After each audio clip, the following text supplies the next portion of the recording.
up, everybody? Welcome to the Kind of Funny Gamescast, episode 35, the first and last ever. I'm your host, Greg Miller, alongside the coolest couple in video games. Touch each other. Sexy like. Yeah. The one and only Nick Scarpino from Kind of Funny Games. Hi. And then, of course, Kristine Tell Steimer. Daniel to fuck off. From SteimerSays.com. Let's go. Tell Daniel to fuck off? Danielle. Oh, your wife. Yeah, Yes. tell your wife to fuck off. I'll text her right I mean, I'm your boyfriend, and I'm right here. I know, but you already know. I established that's what's happening. Yeah. We're here without Tim and without Colin because they are sick with the Pax Plague. Mm-hmm. The plaques, Now- they call it. This was actually my doing. I was like, they're never going to invite me on any of their podcasts. So what I have to do is, while they're at PAX, I have to just make sure that they eat something with this strain, this virus. If I can infect them, Right. so Yeah. 3/5, Kevin's sick too. If Yeah. 3/5 of the Kind of Funny crew goes down, they'll have to use me before they go to They might be desperate Vegas. enough to ask me. It was to perfectly come on. calculated, and here's why. Because had it been one more person, we would have done it right. One fewer person, which I should say, we'd have been screwed. We couldn't have set it up at all. So you I calculated the picked the perfect right amount of people to people. knock out, Yeah, it was a good game. move on her part. and it's great. Yeah. And then, but I honestly believe they would have had you rather than me on this. I'll be honest with you right there, because when you hit me, you're at below the bottom of the barrel as far as games is No, concerned. Nikki, we love you. Yeah, I get a lot of nice comments online, people supporting I should play games more, I should talk about games more. But my knowledge of games compared to you guys is so thin. Yeah. As Colin Thin. would say. Thin. Does he say it that way? Yeah, he says anything with a TH is thin. Who does? Interesting. Thorough. You never noticed that? Really? No. Ask him to say thoroughly. Okay. I'll No, say thoroughly. See, I can't, but I'm in such a glass house on that one because I'm the guy who says roof. And I just can't, and I don't even know what's wrong. It's fun at some point. Roof. Roof. I think Colin Up on makes the roof. but, Like calling but dogs woofs. That's true, Colin too. That's funny. I think actually enjoys saying it differently Yeah. because he emphasizes it. And put You know what I mean? I guess I He'll put understand the what you extra mean. emphasis on it the wrong for syllable. no reason. So he'll go, I read that book thoroughly. Which I guess is See, that actually sounds right. normal. Now I What are need you to go talking about? That back. sounded Thorough. You totally say normal. thorough. Thorough. And he's saying He's saying thin. You don't say thorough. thoroughfare. It's like Cool Whip. He says anything with an ATA. I can't do it very well. Cool whip. Cool Whip. Cool whip. Cool. Yeah, how do they do it on the show? Is it Cool, Cool Whip? whip. Whip. Yeah. Yeah. What'd It's you like say? that, Yeah. Yeah. But with thorough. but with thorough. Instead of Thorough. thorough. Like, If you didn't know, everybody, this is the Kind of Funny Gamescast. Each and every day we come at you with a brand new video game topic. If you want the whole show early, head over to patreon.com/kindoffunnygames. Give us a few bucks, and there you go. You get it early, exclusively, each and every Friday. Enjoy it before everybody else. If you have no bucks to throw our way, wait until the next week when we put it up Monday through Thursday, topic by topic, until we post the entire show. All on youtube.com/kindoffunnygames, leading up to putting it on MP3 services and all sorts of stuff. Nick's already looking at it. I already did. So to be fair, and so I you said, guys know, don't put them, because since Kevin's not here to monitor anything, we have to have this monitor over here that we can see. And I knew that we were going to lose Nick immediately, because if there's one thing Nick loves watching on TV, it's himself.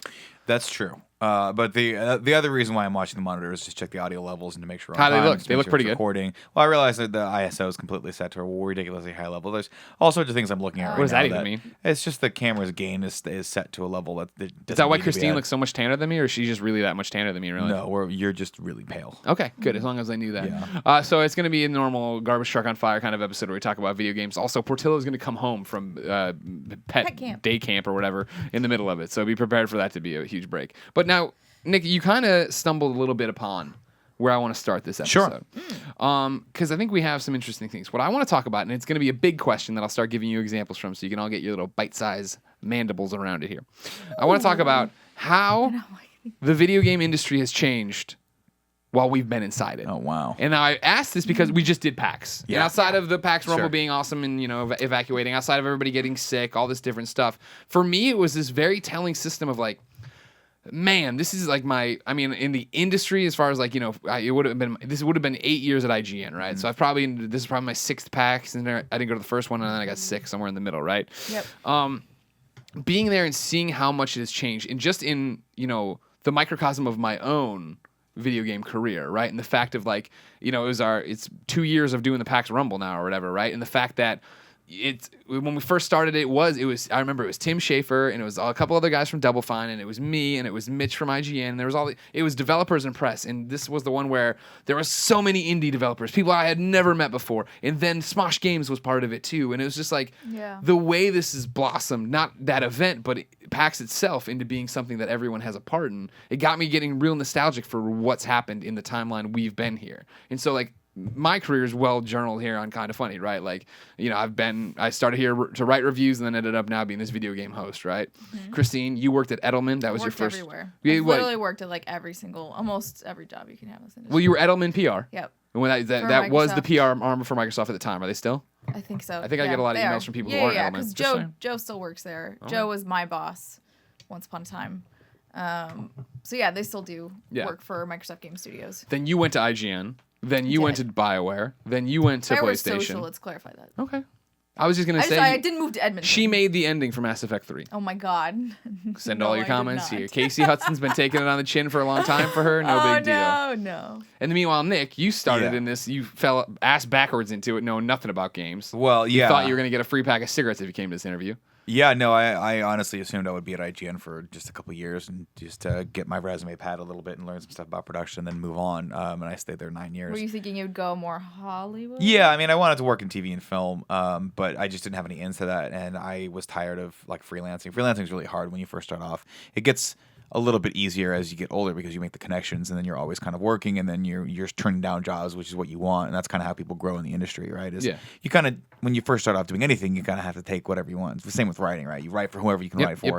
You build your resume, you get your foot in the door, and you start, learning the skills that you need to actually start to be successful. And so I did that with IGN, came in, and it wasn't that I'd never played games before. It was just, there was a period in college from freshman year to senior year where I fell out of it. I didn't have any money, didn't have a console. People did. Like I didn't play. I call it my gaming dark years. Like during college I was trying to graduate, so I was studying. You're focused on the task at hand. Video games. Yeah, exactly.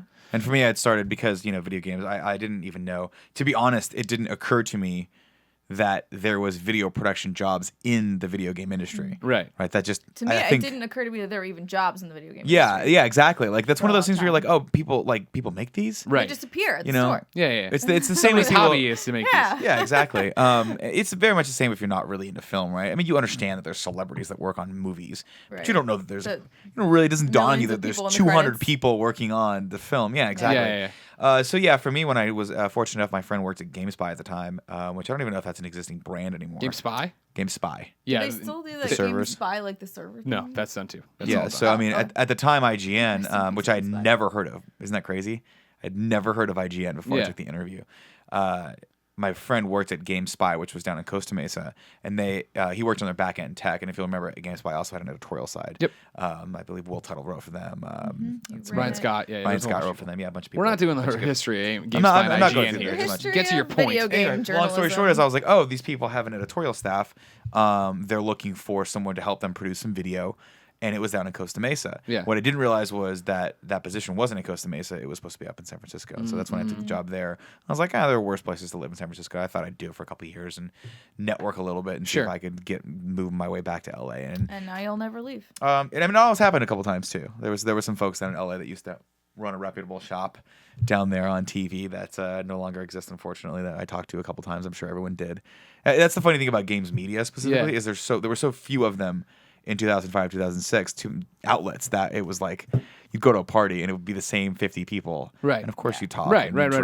You'd have fun and people wouldn't recognize your work and you'd recognize their work and you'd talk a little bit. Well, see, now twice now you've stumbled upon what I'm driving at here. Right. In the beginning, before I even introduced the topic, you talked about the fact that you went home last night, or that you don't play video games all that often. People have told you to play more video games. Last night you went home and played Limbo. I did. Which I think is an awesome game, obviously, but also an awesome step for you. Was it you who were talking to me about Limbo, or was that Tim? It's probably Tim. Because Tim was also playing Limbo. For some reason, and he was like, I think I ran into a game-breaking bug or something. I was like, what's that? He's like, well, sometimes I walk along and a little worm falls in my head and makes me go the opposite direction. I was like, that's not a bug. That's a feature of the game. It is. That is a literal one of the puzzles you need to solve, Tim. I was like, no, there's ways. I'm like, I can't remember what how to solve it right now. Ran off into the a top of bug my in head. Uncharted. Oh, This no, guy you go- Lazar That game, like, keeps 4 trying years to ago. fight. you go into the light. But there's The light changes the direction. Is that what yeah. So if you hit a light Expert spot, it's limbo actually expert. it was beautifully done because the first time you see it, you're like, oh shit, I don't know what to do. Yeah. Yeah. And so you're forced to go one direction. Right. Not the band. You have to go in a direction, left or right. And it doesn't occur to you until the second or third time that it happens that when you hit the light, because I was like, why did I just turn around? I just assumed that the bug just wanted me to turn around. Right. It's actually becomes part of the puzzle is when you hit a ray of light, like Oh, a come beacon. on. No, Nick? Every now and then I get a little. He was finally on a point, Kristine. You can't do that to him. Yeah. Anyway, so that mechanic's awesome. Yeah. So I mean, I came home last night and I was just like, I kind of just. Which is such a huge change for you. Usually Yeah. you go Yeah. home and you watch Netflix and eat a burrito. Okay. So to be fair, Porty. Porty's here. Go get Porty. And you. Are we taking a break? Are we stopping this? Am I just talking? Go ahead. I don't know, Kristine, you decide what we do. Have you played it? Yeah. Yes, The whole way? Yeah. but I played it a long time ago. I played it when it came out on Xbox. Oh, okay. Yeah, I mean, obviously, I'm a little late to the game on this one too, but this shows how little I know about just PlayStation and gaming in general. Is that Greg was like, yeah, if you're a PlayStation Gold member, I guess it's No, Gold Plus Play- member. Play Excuse me, Plus, yeah. not Gold is sorry, Xbox. Gold. Yeah, PlayStation Plus. He's like, you get a free game download. That's free games to download every month. And I Yeah. was like, oh, cool. I didn't know that. Same with Xbox too now. Yeah. They just did that this year, last year? I don't know. They've done it recently. They started doing it. So I went on to all look that for fun them, jazz. couldn't find them, and I think I realized that I had The downloaded Limbo a store long is- time ago. So I was like, oh, I already have Limbo, so I'll watch that. Yeah, the store isn't laid out super great. Point to of try. clarification from my obviously layman's perspective, and I'm sure there are a lot of people out there that understand the nuance of it because they've lived with You've with you PlayStation learned for the to, last like, two figure generations. it out, yeah. Well, at least the online portion for the last two generations. Yeah, they figured it out, but to me, I'm like, this store is terrible. It doesn't make any sense. The way you search for things is cute at first, but then after a while, you're like, I don't really want to type this in like this. Like, Yeah, there's got to the be a better way. easiest thing to do, which is stupid and shitty, is to go to the blog and find out what's new, and then go on the store and look for the game and download it. Got it. Okay, that makes sense. Yeah. So there was that, and I was also yearning for a little. I've been watching Colin play Mega Man for the last 6 months. I've been since we started listening this. to Colin play Mega Man. So he When I go just- to sleep at night, I still hear the music from the other room, Mm-hmm. and I'm like, I have to text. Can you turn it down? Yeah. Thanks. Yeah. You're like, I don't want to get up, so I'll just And text I was him. like, well, I never get up. I'm like, I'm already in bed. You sound exactly like literally my wife the other day texted me two things. She was like, "Can you turn the TV down and bring me some water?" I was like, sure, I'll do both those things. Yes. So Colin obviously played through all. Is he back? Yeah, he's back. Hey I hear buddy, the jingle hey jangle. buddy. He didn't pee when I got it. I Okay. tried to get him excited out So there don't to pee. touch him, He didn't. So even though I really want to touch him. I think I just felt him glaze my leg with a Oh my little god, bit he's of so little bit of little bit of excited. man juice. He's so excited. So where are we at now? Well, no, so I was I'm saying, talking like- about the fact that you've changed. That this is. I'm talking about the evolution So, of yeah. the industry, but let alone There's- you as a person. Well, there's been a Yeah. couple different reasons why that's been happening for Evolution of me. Nick Scarpino. Partially because obviously you guys are a huge influence in my life now. We all are around each other more than anyone else, and so it's look at him. He's so God. cute. Did you miss us? He missed me specifically. He doesn't care about you guys. He's a little Hi, Nick. little boy. Um. Oh. Okay. Is he peeing? No, he's not peeing. Okay. He's just excited to see everybody right now. Everybody's brand new again. This is now a BarkBox video as well. What? He's so excited to be home. He's got to touch know. everybody. Careful, tail. Careful. Okay. Wait. Is the tail wag mean he's gonna They could. pee pee? We don't know. We don't know what's about to happen right now. He gets very excited. He's very- I think there's a number of factors for me. One is obviously you guys are rubbing off on me, and two is that more and more as I turn to traditional media, there's nothing there anymore for Sure, me. sure. Yeah. Except for a lot of they're good experiences. Don't get me wrong. There's for instance, Fear of the Walking Dead. I actually particularly I like. like the episode 1. Having said that, though, that is still a variation on a very common theme, if you look at it right, to me specifically, because I've been so immersed in television and film for my entire life. So I watch Fear the Walking Dead and I'm like, oh, this is good because it's more of the same. But it's more of the same. Right. Great cast, don't get me wrong. Love I forget the actor's name, who was she played the detective in Gone Girl, but she's awesome. Yep. The lead guy's awesome from Training Day 2. But I'm like, my wife's like, do you want to? Training Day 2? No, he was in Training Day as well. Oh, okay. Also, no, there was no Training. Actually, I think there may have been a Training Day 2, but I could be wrong. So my wife's like, do you want to watch that? Do you want to watch Ray Donovan? I was like, no, I kind of want to just sit here and just interact with something in a different way. And so Yeah. I realized that I had Limbo. And then I also went online because I've been watching Colin play Mega Man for the last 8 years. I decided to just go ahead and purchase the Legacy Collection. Right. And I'm like, cool. So I'm gonna just play. I'm thinking I'm just gonna play this Limbo game for 5 minutes while this Legacy Collection downloads. Right. I get you. And I'm like, 2 hours later, I'm like, my I have to God, see so how this bad. ends. This is Yeah. we were talking about this earlier on Colin and Greg Live, but I'm like, this is a really good storytelling. Like my wife's like, that kid's so cute. What's going on with him and what's happening? And I'm like, You don't really know. You make it up. yeah, you really don't. You do make the story up, and you get that, and there's a power to it because there is some imagery and there's some juxtaposition of different elements. I don't want to spoil anything for people. If you haven't played it, go play it. It's Like, really, You haven't really played good. Limbo, man. Oh, Fuck Jesus you. Christ. Come on. That was great on Xbox, on PC. Yeah. Now it's on the Vita. It's on the PlayStation. And it's beautiful and it's very artistic and it reminds me of a lot of different things. So I started playing that, and then like 3 hours later I was like, I gotta beat this game. And meanwhile, Mega Man collection it's got to only be like 50 megabytes. It'd been downloaded by it was like 2.5 hours ago. It was already downloaded. That reminded me of our stream that I just did last week with Britt, and You have to lean in as much and bring it to you. but we were playing Until Dawn, and it was kind of just like, well, maybe we're almost done. We'll just go a little bit more, Just a keep little bit going, more, and then yeah. it was 2:30 in the morning, and we beat the game, but Yeah, it was yeah. a 7-hour stream or It something. beat you as well.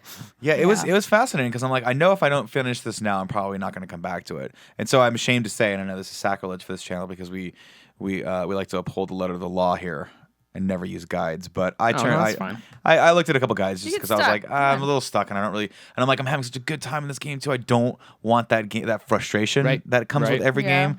I'm just like beyond that. Our lives are, I don't know if you know this or not, Greg, a little busy. stressful. We're really, really They're a busy. little stressful and a little busy. A little bit of free time you have, you don't want to spend I'm like, being I don't stuck want to be at pissed something. off. Yeah, So I was hear like, you. I got it. I tried it 3 times, and inevitably, I think the game is designed as you die anyway. Like you're supposed to die over and over and over again. That's the kind of point of it. Yeah. But I got through it, and then I'm like, oh, that was cool. And then I ended up playing one level. I played Cutman stage in Mega Man, and I'm like, whoa, this game's way harder. And then Yeah. I went to Just a little bed. bit. Just a little bit. I was like, no, I'm sorry, but yeah. So to your original point, Greg, I think the industry's changed in a lot of ways. One, I think it's He's fine. he's fine. He's a professional at this. He hasn't killed himself just yet, unlike Kevin. I think it's a lot bigger, and I think it's a lot more broader now. Yes. Than when I started. You have to also remember when I started. Before I started before the iPhone came out, and so Me too. Greg and I started IGN before that. I think were you at IGN before that? Yeah, you were. Yeah. 'Cause I we'd already remember when Craig changed- Harris got his. It was a big deal. What year did it come out? Probably 2006, 2007. I would 2007, because I imagine. started in 07. Yeah. Okay, I graduated college that year. I remember distinctly because one of our old editors brought it over. Yeah. And we had moved desks. Remember, like you kind of my landmarks for where I was in my career was based on where I was sitting at the desk. Sure. And like I remember those time periods. So I remember I'd moved away from over where the PC guys were sitting, and then all the way across the office. Doesn't matter. This is completely contextless for everyone. But yeah, that was when.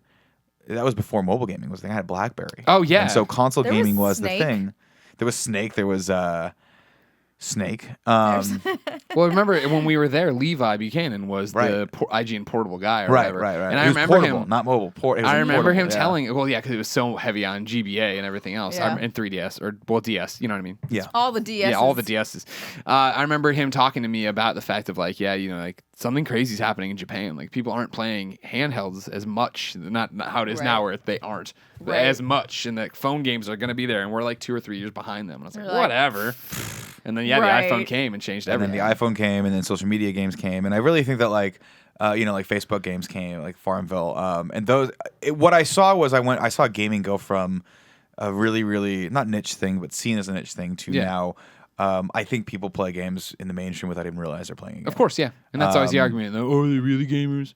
And, Oh, like- 90% of people play games, but they don't. I mean, and you guys are obviously a lot more into it than I am, but from a very casual perspective, my answer to that is always, who cares? As long as there's a game being played, Exactly. and money's being put into that market, we all have jobs, we all have something Yeah, to we talk just need about. to be able to say there. we're the biggest industry and slap our dick around. Exactly. I mean, we are. No, that's what I'm saying. Games Like, is we the need biggest to entertainment. Sure. continue to be able to say that. So As much That's as why much you're to smart my for fractioning it up and supporting. breaking and it there's down. always- I don't know if this is true at all, but I'd like to think that maybe I someone. don't know if this fact I'm about to say is true. I'm not saying it's a You're in fact. good I'm company. just thinking like, mobile gaming for some people could be like a gateway drug to. Oh, it is. Like Yeah. more Oh, console definitely streaming. it So is. it's, For sure. it's It was for me And that's the problem where, okay. we. because it makes it okay to not do, and that's the thing is like for me, it's not about I don't enjoy it. It's Yeah, I about don't it needs play to be mobile games, but- okay for me to do it, right? Otherwise, I feel like I'm wasting time. I feel like I'm not an adult. I feel like Yeah, I'm yeah, not yeah. being, Mm-hmm.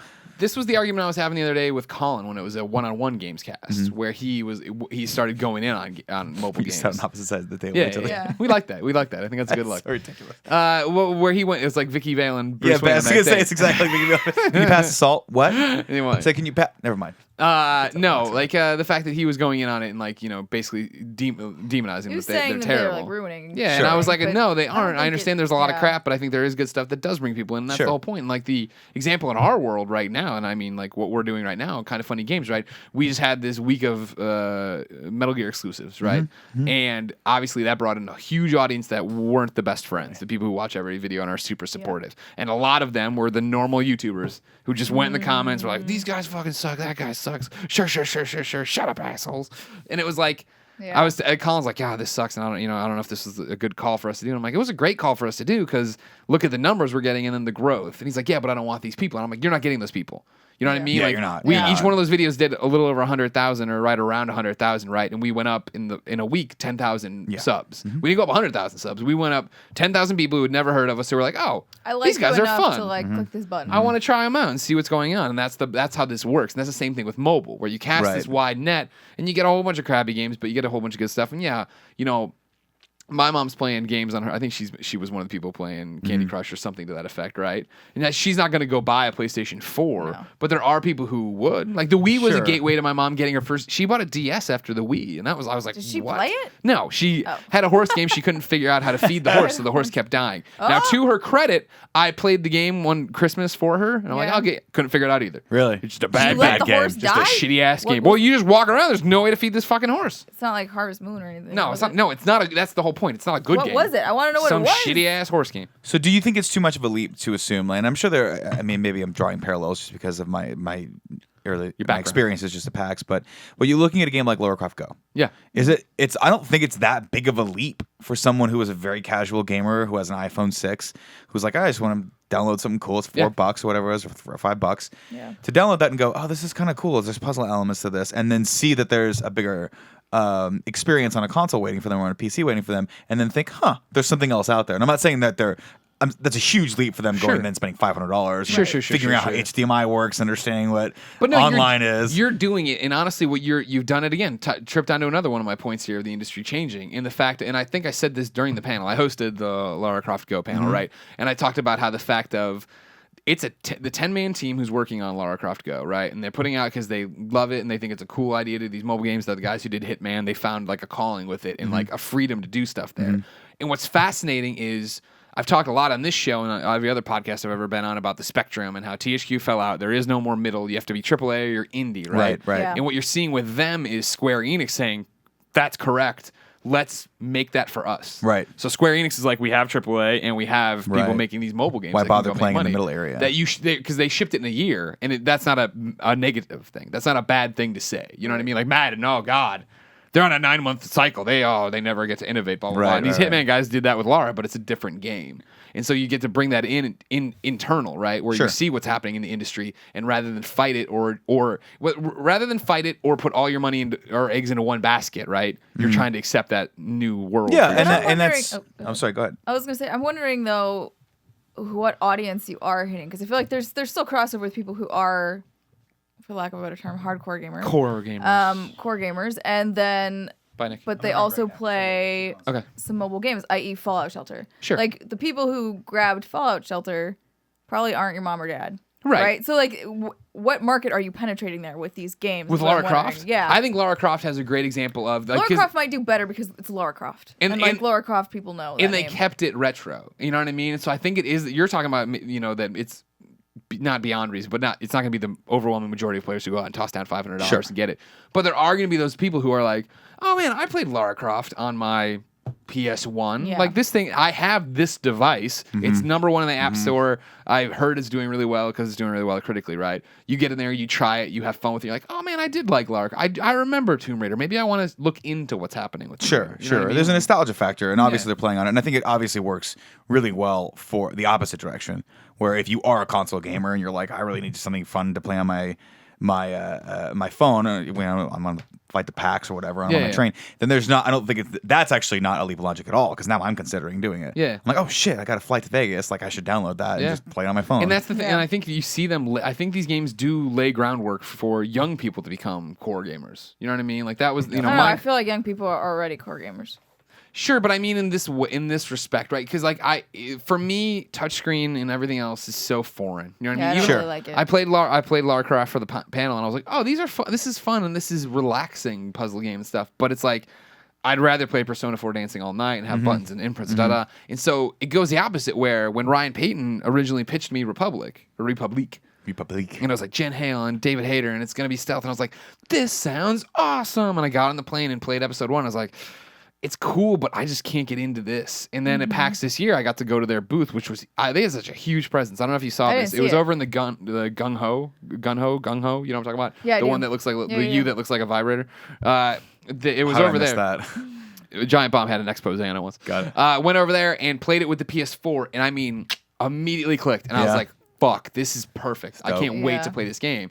And it's not that it was bad on mobile, but that wasn't what I was. We grew up with controllers, Right. like with the Super Nintendo or anything like that. But now kids are playing more things on their iPad. Like literally, babies know how to use an iPad, which is mind-boggling to me. Yeah. So I do wonder if they'll be more inclined to play things on mobile or play things on their iPad and that kind of stuff. Yeah, I think it's the same argument we're making of like, can we? I guess it's two sides of the same coin is what I'm saying. I don't think everybody who's raised on an iPad right now is then looking at a PS4 and going like, man, I got to get one of those. Right. But you're getting percentages of people who are like, maybe it does work the other way where I loved Lara Croft Go. Now what's this other what's Rise of the Tomb Raider? Let me look into that. Oh, this is something totally different but interesting. You get those small percentages, those small wins like us on YouTube. Sorry, keep it. No, I keep finding another sentence to make my point even more ironclad. It was ironclad.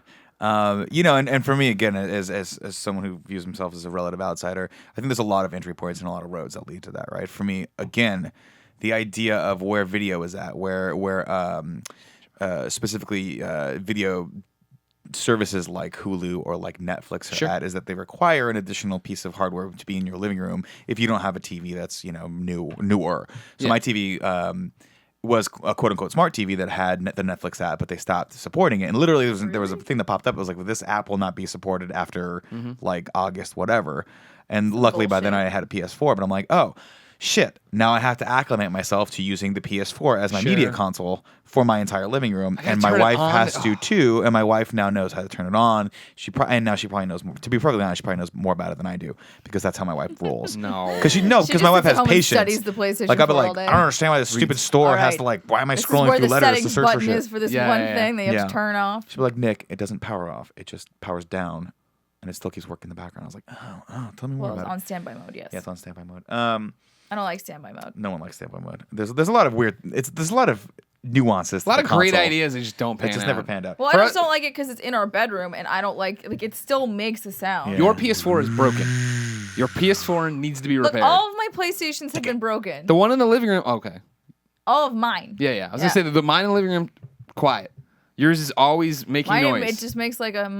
Well, the thing is, I just don't feel like we really sit there and notice it in the living room. It's a bigger space, but when everything's quiet and you're trying to go to sleep, it's like a white noise machine. You're just like, you should love it. Oh, god damn it! There's a fan, but it's not like a soothing fan because I've slept with fans before.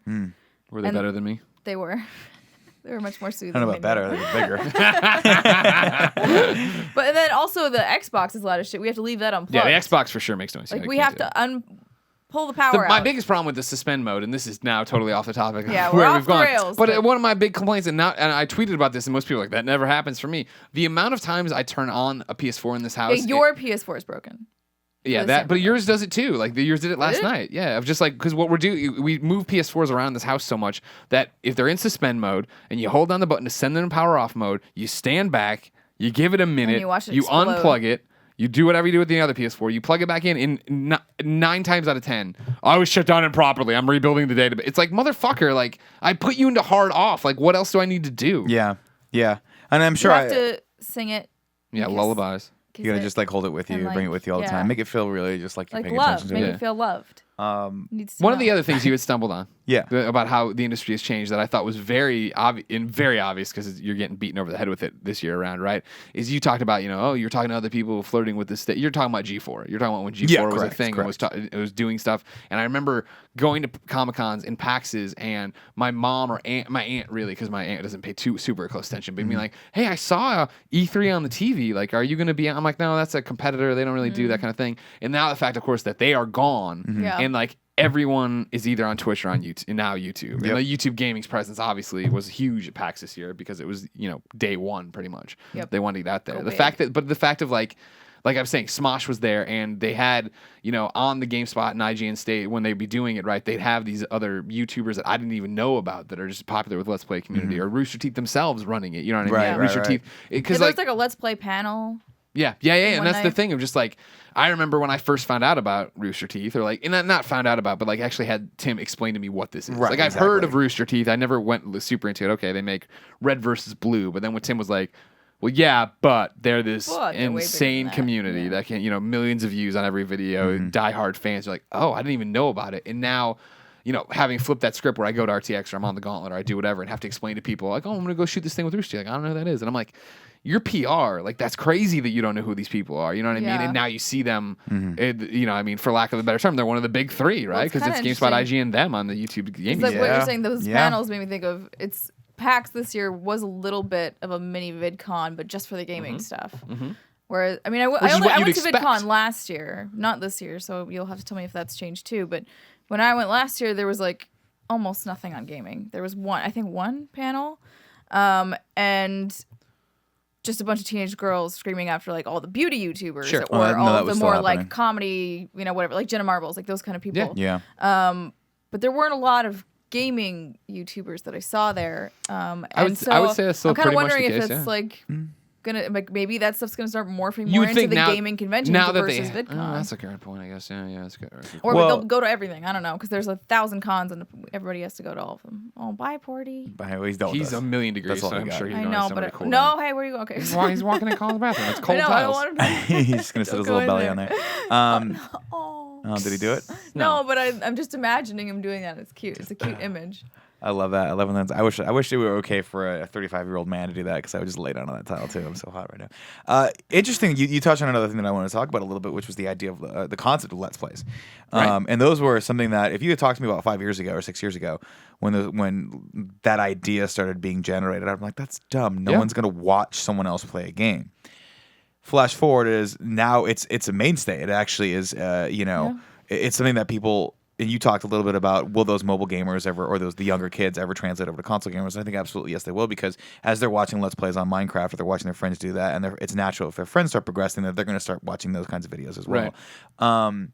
What's crazy to me, and what I have to rectify in my brain, is I love the passive experience. I love the experience of a film or a TV show, someone choosing what to show me. Rather than me having to interact with the game and figure that out for myself. And again, it's shifting a little bit, but that's why I think the power of the Let's Play is so awesome, because it is that passive experience and that active experience at the same time. You're sharing it, but you don't really have the burden or the stress level of having to go through the process. Yeah. And I think it's super powerful. Sorry. When we come home and we're tired and we're like, I don't want to play anything. Right. Like I need to sit here and not have to think. So yeah, in those cases, it's great if someone is streaming, and then you can kind of be like, well, cool, I get to. You're still experiencing. You're still in that world. You're still watching it. You're still getting that kind of entertainment or that quality or that conversation that you wanted before, right? Because that's my thing. Yeah, when I come home and I'm exhausted, and I don't feel like I have it in me to play a game. I always say I want something inactive. Games are an active entertainment experience. I want someone to talk at me, whereas that's what Let's Plays do fill that void for, right? Yep. And it's interesting too, because that's why I feel like a lot of people will turn on a news show or like ESPN or SportsCenter, even if it's something you don't really care about. Even they're on a block of hockey, for instance, or like you talk to fam, but you're like, it's on. Yeah. I'm immersed in the world. I'm kind of around it. I feel like I'm still kind of being productive and still indulging in that passion, while at the same time I don't have to necessarily put in 90% of the effort that I normally would. And this is the same thing when I first did my first Twitch stream, when I was still just Game Over Greggy, right? It was the fact of like, I told the chat, like, I don't know why you'd come here. Like, why would you want to ruin the game for yourself, right? And they were all universally like, we're not here for the game. We're here to hang out with you. You know what I mean? Hang out with the streamer as well as just the community. Chat. Yeah, make new friends and find common interests. Yeah, exactly. And that's why it was crazy, because now, I mean, it's different for us, obviously. We are knee deep in this. This is our business now that we have to understand all aspects of, or at least be up on. And I don't know if you saw this. Jimmy Kimmel will put up a thing basically being like, I have no idea why YouTube gaming is his first time hearing about Let's Plays. Oh, really? In live streams. And he's just like, I don't know why anybody, there's a quote out from him. Doesn't he have children? To the line, I don't know. I don't know. He broke up with Sarah Silverman not too long ago. Yeah, he was married before that, though, I think. So I don't know if he has kids. Did the kids break up the marriage? Did they not love the mom and dad enough? That's what happened to my parents. Anyways. They liked Let's Plays more than they liked their dad. But it was, the fact that he didn't understand. He said it would be like going to a nice restaurant and watching someone else eat your meal. No. And it's just like, it's weird that people still don't get it to that degree, that like YouTube gaming for so many people now is going to be their first time hearing about Let's Plays and understanding what's happening. Weird, I know. Not to mention that, like I remember when years ago when Scott Lowe was like, hey, the Epic Mealtime guys are coming to San Francisco. Do you want to hang out with them? They're fans. And I was like, sure. Who's Epic Mealtime? And then like Harley's now walking around PAX and taking like photos. a lead in the Kevin Smith movie. Taking photos with Cliff Bleszinski talking about Lawbreakers and stuff. And it's just like, that never would have happened. I think back to when PAX, when I first heard about PAX and it was a small show, and Andre Segers from IGN at the time, who's now crap, what's the Nintendo channel he does? Game Explain, I think? Yep, Game Explain, thank you. He was going to PAX to play Mario Kart in the Mario Kart tournament, and I was like, what is PAX? You know what I mean? Like, yeah, but that's the thing. Like, again, you're talking about it, and don't get confused, because it was smaller back then. Everything was smaller. Everything was slower back then. And I think that's one of that's the biggest change in the industry for me, is that we have gone from, and I'm oversimplifying this obviously, but we've gone from people's attention being focused on traditional mainstream media outlets with IGN and GameSpot and game trailers. a .com you go to. As a .com destination that was the cool new thing. Yeah, right? That's where real gamers went, right? You didn't like, people watched G4, but that was an antiquated traditional experience at the time because you had to wait for a programming block. Whereas IGN was where you went when you wanted that experience right now, and that's what we could get. Now what we're seeing is it's going from a shift of you have your allegiance to that major media outlet to individual contributors are starting to that's starting to be more and more common because we have the power to build that audience ourselves, right? And what you were talking about earlier is a very, very salient point with Metal Gear, was that yes, a certain percentage of those people stuck around, but there even is a percentage of those people that still might not like us. It's our job now to prove to them why they should. Yeah, exactly. Right? Exactly. We're not a resource site. We're not a site where you have to, like, people would go on IGN and be like, I fucking have to come to IGN because they have the exclusive on this. How do I thing, beat right? this? Yeah, or how do we beat this? Or they're the walkthrough, or maybe they've got some the kid piece was of like, content any that chance I you want. doing a tips and tricks? And I'm like, no, I'm not doing tips and No. Ain't Because nobody got time for that. Christine and I yell at each other for 2 Let's Plays next week. That's good enough for you, right? Yeah. But again, it's not a knock toward tips and tricks or toward No, guides. it's just not what we do. That's just not what we do. I think it also requires a much larger team to be. It requires a much much larger team. It requires a certain type of person that none of us are. Yeah. Colin is, but he's dying. Right? But he hates people. He doesn't want to talk to anybody about games. So I think that to me is the single most important factor of what's happened in the last few years is that,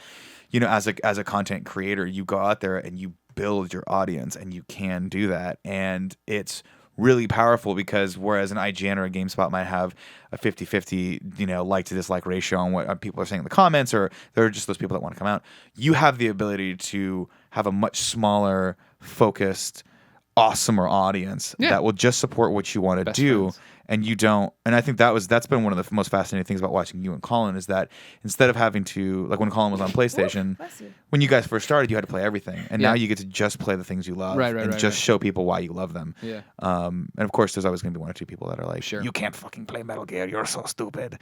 But whatever. I think that's the Portillo's other difference voice.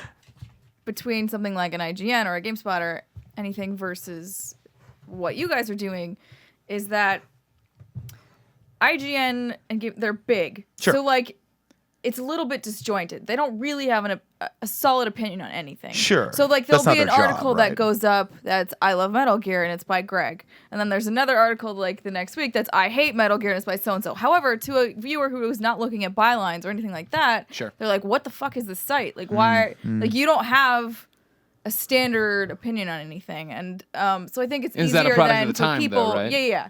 But so now people can be like, well, I like Greg because he likes Metal Gear, and I like Metal Gear. Yeah. Therefore, I kind of know what I'm getting with you. Right. Whereas the IGN is kind of a mixed bag. You're not sure who's reviewing the game, whether they liked it, what their he wasn't even a real fan of GameX. Yeah. So I just think that that's probably why people are starting to break out and look at more individual contributors versus the bigger sites. Talking about like the changes this industry has seen, for sure that is one of them, and it's the understanding of the audience that everyone's a content creator, and that if you like people's content, you need to support them. We see it all the time, obviously, with Patreon subs, tips, or whatever.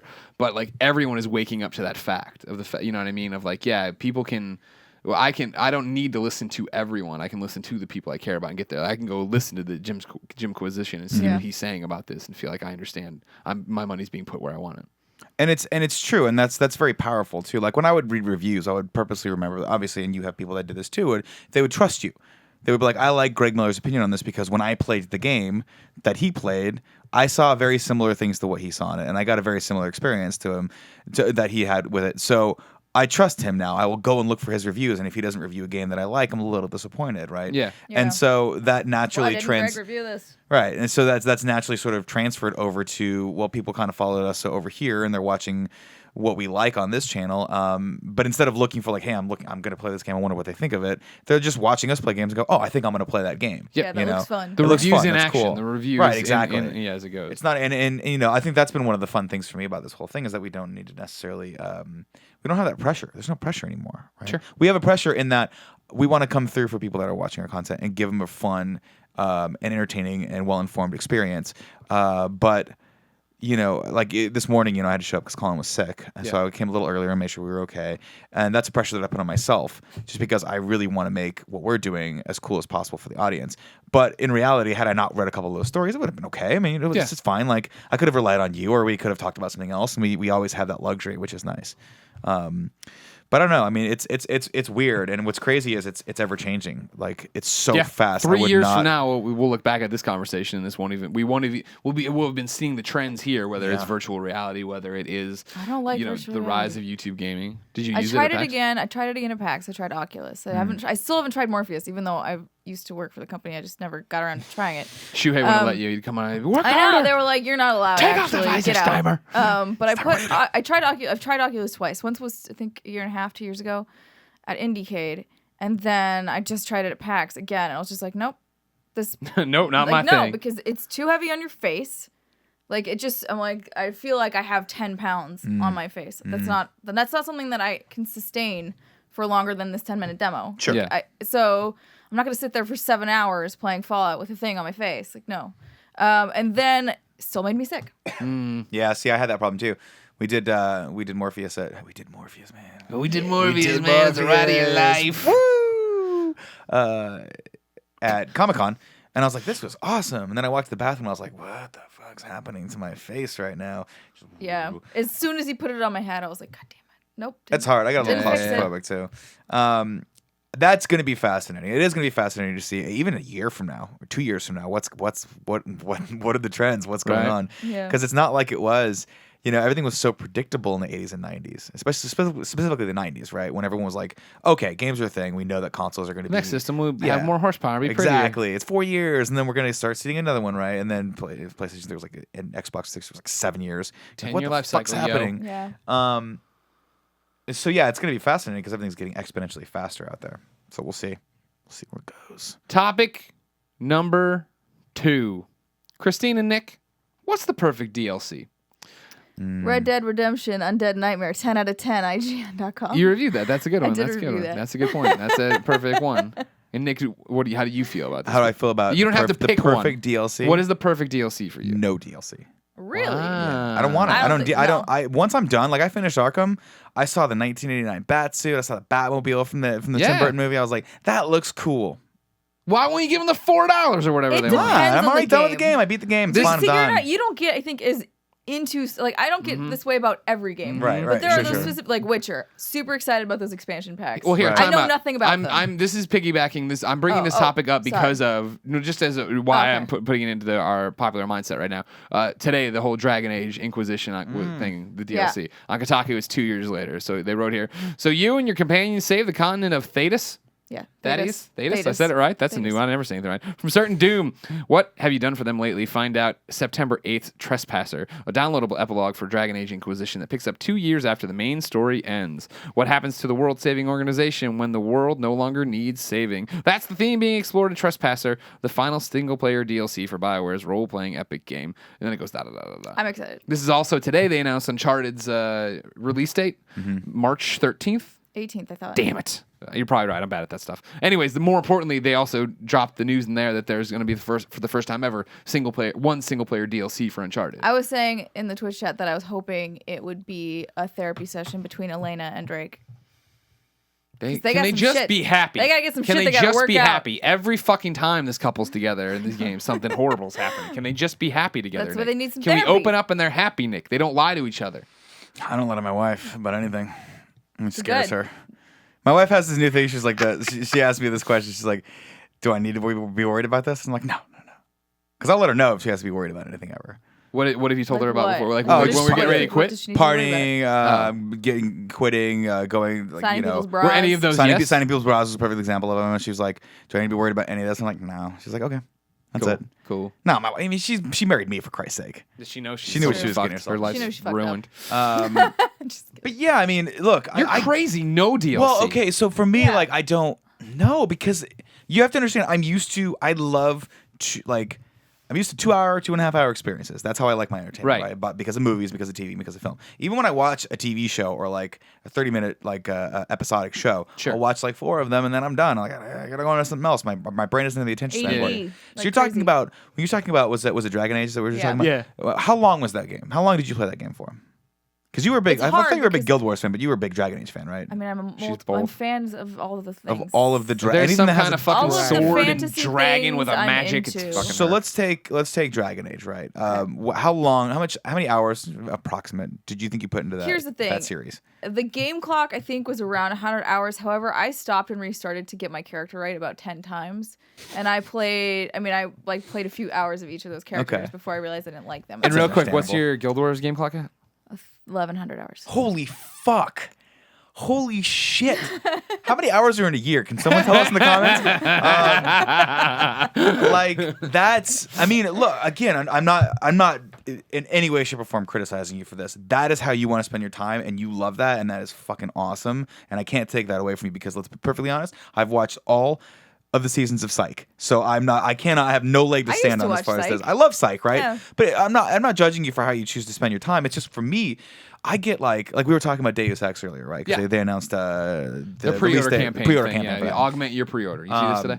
Sort of on your chat, but I could Total quite hear marketing it was- move of like, yeah, you pre-order the game and you get one. You can pick from you're in tier 1 already. Then so pick from one of these 3 or 4 bonuses, right? And then if enough people pre-order, we unlock tier 2 where you pick from these things, and and finally tier 5 is the game comes out By 4 days early. When is the cutoff?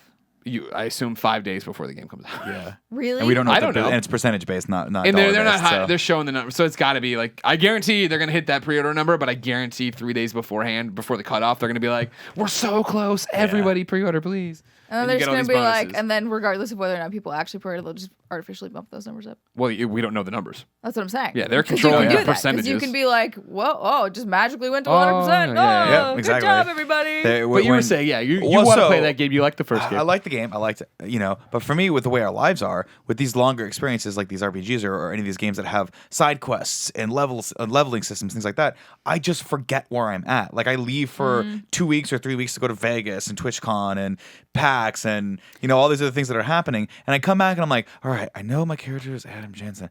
What the fuck am I doing? What was I Yeah, supposed to yeah, be Well, doing the right thing now? that they've started doing in Shit. games now, Witcher did this, and it was annoying as hell for me because I was playing it all at once. Right. So it started pissing me off. But I understand why they did it. Is they basically do a recap literally every time you load into a different area. Oh, that's and smart. It's smart, but it's annoying as hell you're when just you jumping when you around for are 15 like hours. marathoning something. You're like, Sure. just like fucking know where I am. Thank you. But yeah, if you had left it for a weekend and then needed to come back, you'd be like, oh great, thanks. But see I think that- Batman did it. Did they do something? They had similar? screens. They did had a screen something, that would be yeah. They had like, a screen that would tell you what happened, Scarecrow's doing such and such. Go So I check feel it like it's out. a thing that people are starting to work in, especially for the longer experiences, because they know, like, if you It's hard if to you keep put it track of down, what's it's going on. hard to Right, keep- right, right, right, Like right. the moment you put a game down, like I feel like the How many? I the mean, so odds this of is- you this is an the issue I list had that with- goes finishing on. Catherine.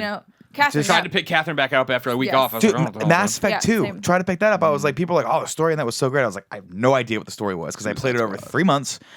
I mean, I know there was like an Element Zero. I know you were able to go around the universe, and I mined planets for like 4 fucking hours. They're amazing, but there was a complaint that Colin had with The Witcher was that he loved it, but there was too many. He felt like he was constantly being bombarded by side quests. But here's the problem with Colin is that, and he said this, so I'm not talking shit. But Don't get shot. He was like, I have to get every side quest done before He the main does mission, have that which is completionist not attitude. how you play that game at all. You do not level up that way. You don't get it really that much more entertainment. Like it's just that's not how you play the game. The Yeah. side quests you're supposed to just sprinkle in along the way. But if you don't do the main quest, you're like never gonna level up. It's gonna take you 10,000 years. Right. Yeah. I mean, And then you're gonna be frustrated because you feel like you're not progressing, which is what I think happened with him. Yeah. And then he put Yeah. it down, and like I well, understand it becomes that, but- overwhelming, right? Yeah. It's like when your But friends I did constantly almost all the side quests, and I finished that game. and you were just totally fine with it. You were like, Yeah, this, because this goes, I good did it experience. properly, which is that I wasn't trying to do all the side quests at once. I Mm-hmm. was doing them as I went along, so it didn't feel as like, as consuming. Right, As it just wasn't looking as- at a list of See, side quests and that's going, to "Oh me, it's shit, I have to like- do everything before I can move on." Same with Dying Light, right? At Dying Mm-hmm. Light, I'm like, oh, this is cool. I'm really getting into this, and like I'm leveling up a little bit, and this is great. And then you go to one of the towers that you're like, the headquarters that you're supposed to kind of be based out of, and one of the guys is like, hey, come here. You want to help me move? And I'm like, no, I don't want to fucking help you In move. real And to me, life, that's I what don't all wanna do side that. quests are. It's just Yeah, like yeah, yeah. dudes coming out to you and be like, hey, bro, you Yeah. got some free time? Help me fucking move. And I'm like, no, I don't want to help you move. I gotta stop these zombies, man. I'm like, no, man. I Some think guys like, the give me a Witcher gun. I'm like, side get your quests were really fucking self a interesting, gun.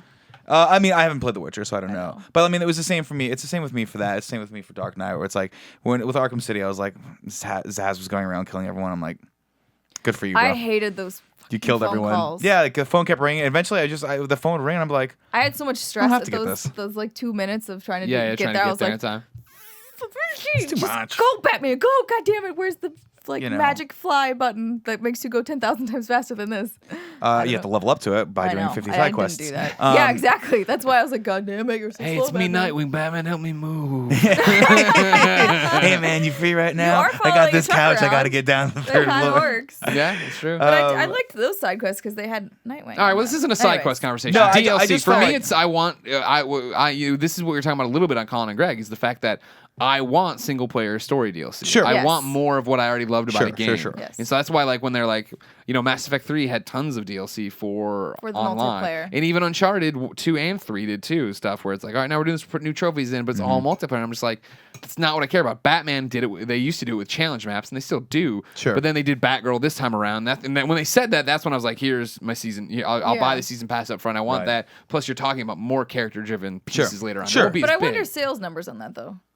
I Like, don't. but- I wonder if they choose. I mean, first off, they're trying to push the multiplayer because that's what typically people will continue to Idiots. play. That's what gets people Ruining going. it. Yeah. And- Keeps them coming back for the experience. Right, yeah. exactly. Versus a story experience that is finite. It has an end. Yeah. But the multiplayer technically doesn't have an end. Like Yeah, you can yeah, just yeah. sit there and play with your friends as long as you want. So I I get understand that. them wanting to beef that up and make it more interesting as you I go get along. that that's how money's made for them, putting Yeah. out a new hat or a gun or a new item or a new map and all this stuff because people are still locked into it. But I prefer them to, because I think it's not as bad now. I'd like to think most multiplayers put in games now because the team wants to make multiplayer games of some kind. But it was for a while where Yeah. it was Literally everything. Shoehorn how do we them. fight trade-ins? Fucking put multiplayer in it, and there were so many half-ass Tomb Isn't that Raider, the kinda original like- Tomb Raider multiplayer. Like, what is this Oh garbage? yeah, I forgot that it even I don't had mean it. this is a joke, but isn't that sort of how didn't Uncharted 3 have multiplayer? So Is did that kind of 2. how that? Oh, is that?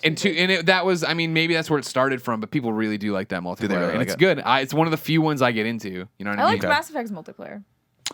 I still haven't played multiplayer. Dragon Ages though. And that's the thing is like for me to stop me from trading in a game. Not that I'm going to trade in any of my games because I haven't. Most in of mine are years. digital, so Yeah, exactly. That's the other point. But like, if I was on the outside and you wanted me to stop from it, it's promising story DLC somewhere along, like Last can of Us. see that. Even when I they were can like see Left that. Behind's, they didn't call it Left Behind, but there's going Right, to be like, there's something going to down be the line. something, You're like, yeah. fuck yes, that's what you're great at. Keep doing that. I don't mind if you give multiplayer other things, but take care of this side of the business too. And that's why you get excited when you look at it and like talk about like even I think that's one of the reasons I like episodic gaming so much, like Telltale stuff, because I get to digest it, think about it, and move on, and then here it is again. And like sometimes it works against them. Like I would have bought Game of Thrones as one. I would have given them $60, right? But I played episode 1, and then episode 2 came. Like I don't want to play this. You know what I mean? Like I mean, figured out that it wasn't for me, and at that yeah. point you lose it. But Yeah, but that's very democratic, and that's the way it should go. Yeah. That's the way it Yeah, should yeah. be, right? Is they should be held responsible for the quality of their product, and that should be reflected yeah, I in don't sales. think Game of Thrones is as good. No, I mean I've heard that a lot, at least from the last two of you. But well, recently there's been a lot of There's conversation. recently there's been a conversation. lot of people talking about that. Specifically No, 2 people. for me, I get why you guys like DLC, and I get why people like that. And if it's more of the thing you love, for Yeah. me, I love the idea that someone has made this experience for me, right? And I look forward to just going from start to finish with that experience. And then once it's done, that is how I judge the product. And then Sure. if there's more stuff later, it just doesn't do it for me. You See, know? that's That's the thing why is- I like it when it's when it's different. So like Left Behind had really nothing to do with the experience, or didn't take anything away from what you experienced in the Last of Us game. It was a side story, but based on one of the characters, and just kind of showed you a little bit more about who they were, which I thought was really good. Same thing with Undead Nightmare, Red Dead, like that. Red Dead is a complete experience. Undead Nightmare is a fucking crazy ass shit show of amazing things happening. Yeah. That have no sense being there, but that's why I loved it so much. Right. It was just like the thing that I loved, and a really crazy twist on it. Sure, it's like a wild experience they can't give you. Right. Like that would have made zero sense in the main Festival game. of Blood for Infamous. You There know you what go. I mean? Yeah. Like, take you've made this world. Like, don't give up on it and start making one that'll be out in 4 years. Do something cool with what it is now. And I don't care if it's short. Colin underrated that game. Sucks. Did he? Can't spell ignorant. I don't know. Yeah, Can't spell ignorant without IGN. See well. To me, I think I always view them as sort of like, when there's like a TV show like Agents of S.H.I.E.L.D. and they're like, log on to www.com/Agents of S.H.I.E.L.D. for the web companion. Yeah. Like, I'm not So, like, fucking no watching one's the doing web that. Who's companion. Your doing that? second screen experience for The Walking Dead And it's starts now. Like, fuck off. It's Nice. Watch the like, show. What's his name? Andrew Lincoln, or he's like, they turn a camera on him. He's like, hey, what's up? That's it. That's all you get. You're like, oh, it's fucking Rick Ryan. Oh my God. Hey, do you want to know how that biker torso lady in episode 1 of The Walking Dead came to be? Watch the webisodes. You're like, I don't want I kind of want to know, but I don't want to go on to. I'd rather you just tell me right now. now. Be tell me it was an interstitial, like before the, like right before you come they back. have It's some like, of those things. hey, yeah, they do. I mean, actually, I like I'm those. giving the web companion We're just a lot of fucking around. shit, but no, I'm with it's you. not the experience. And It's not the but that's- meat, right? It's I think you've gotten bad ones before then, because like for me, the ones that I love are the ones that we've made this world and let's do something cool with it and still do something still inside of it. Sure. Yeah, I mean, again, but to me, it's you put it in terms of movies. It's like the story's done for me. The experience is done for me. But there can be a new story. Yeah, there can. But Go I'll wait play for the Red sequel. Dead Redemption and then go play Undead Nightmare. I'm not gonna play either. Yes, you are. They're too fucking long. Red Dead. Red Dead so Nightmare Red is Dead. short. The Undead Nightmare DLC. Redemption isn't was that long though. Yeah, wasn't it? Redemption's really long. Everybody gets tired right around Mexico. That's when I But took a that's the month fun. break or two or whatever, and then I came back. Yeah. No, I powered through that shit. You go. Don't get me wrong, Red Dead was awesome. It's amazing. Yeah. That's one of those ones I wish they would say, here's an HD collection of, like, or whatever, Sure. you know what I mean? Yeah. Next gen something version you of it or can- whatever. Well, maybe Xbone, backwards compatibility. Xbox, no, I'm not gonna fucking no. I need to have souped up trophies on it now. I don't want to have this none of this stuff. I think DLC is good. I think it's a bad rap. I don't mind day one DLC either, and I'm just gonna say it. Yeah. And I'm talking about DLC that is not Prince of Persia, Nolan North Prince of Persia DLC. Remember this? No. The game ended and they put out the real ending as Oh, a yeah, fucking yeah, DLC. yeah. You're like, None of no, that you shit. can burn in hell. You know what I mean? Yeah. Like, Sure. And that's the thing is like, going back to the first topic of how the industry's changed. I feel we've seen the industry burn itself with this before, and now Yes. they're much better about it in terms of like, okay, what's up? Yeah, it's interesting. It's an industry that does tend to learn from the community. Yeah. Whereas I'm not sure that movies or TV really No, do. because you don't have the opportunity to fix shit, right? So that's what's cool about this industry is like, all right, and this is I don't want to slaughter this example, so I'll bring it up very lightly, is like Mass Effect 3. Right. People didn't like the ending, so they have the opportunity to be like, oh, here's something.